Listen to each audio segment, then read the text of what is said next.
going on, everybody? I've been sitting here alone in the darkness trying to contemplate who I want to select out of the Reunion 7-star. Don't look at me! When I first started thinking about who to choose from this selector, I was completely clean shaven, and look at me now.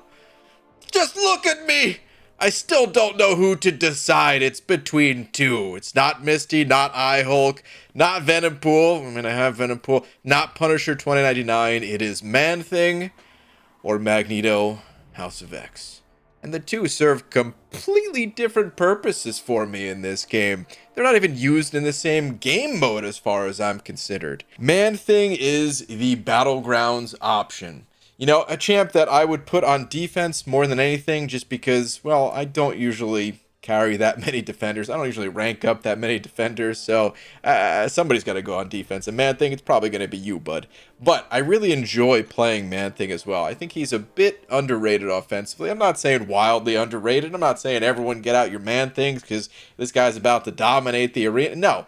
It's not like that. It's just that I think he is a bit on the underrated side. And although I say that, and although Man-Thing is one of my favorite champions of all time, I can describe Man-Thing in a very similar way that I can describe Longshot. As a matter of fact, I said this about Longshot. It included Man-Thing. I think I did in that video that I made about Longshot, where I said, hey, there's a lot of Mystic champions that can have a really fun time when opponents have buffs. That's what Man-Thing could do. That's what Longshot could do. But these champs aren't essential because that's what most Mystic champs can do, and even a couple of non-Mystics as well. But he's pretty good in Battlegrounds. Not amazing, not an absolute superstar, but pretty good. And I'd have a lot of fun with him. But then we come over to Magneto House of X, and I would say this champion is absolutely essential. There is no other champion in this game that can do what White Mags can do. He's in a category, a league all of his own. Even the other champions that apply pre-fights, I wouldn't consider them, to be like in the same realm as White Mags, because this champ just allows you to cheese certain scenarios that otherwise would be a lot more difficult. And it's not that you need this champion to get through those situations, the situations where the opponents shrug debuffs. As a matter of fact, we're getting more and more champs as time goes on.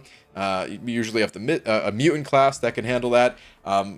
It's not that you can't fight champs who are debuff immune, but like it just makes it so much easier to have this guy's pre-fight to still allow you to just parry and have complete control over the fight.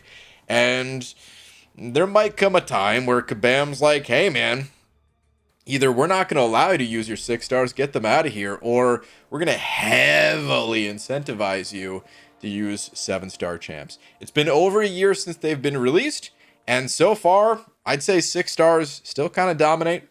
7 stars are better, of course, but think about all of the strongest content of the game, or the most difficult content of the game. Necropolis, who dominated that for a lot of people at least.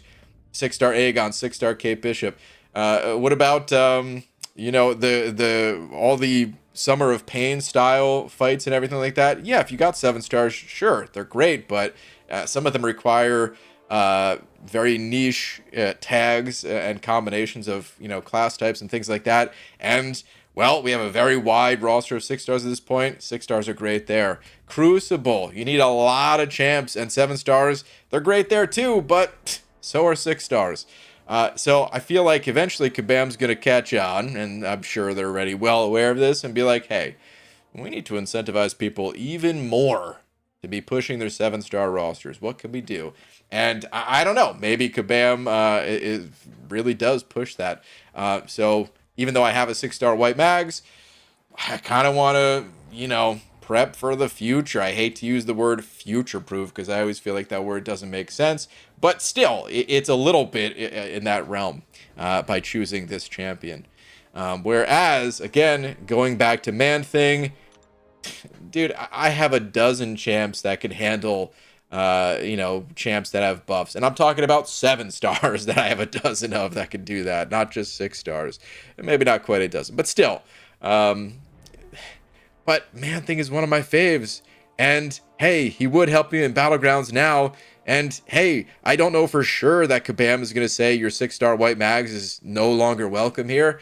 But then again, the Crucible or those types of events, they do allow champions of different star levels. So even if I said, okay, I can use my 6-star white mags for this fight, well, what about a couple fights down the line when I want to use my 7-star too?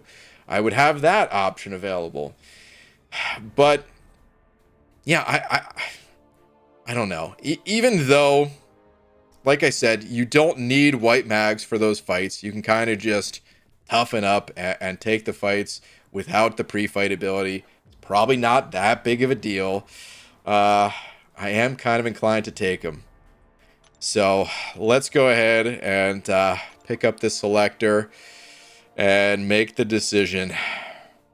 Of Man-Thing! Of course I'm taking Man-Thing! Are you kidding me? I've always dreamed about having a gigantic Man-Thing, and now my dreams have come true. Thank you all for tuning in. I'll see you in the next one. Take care.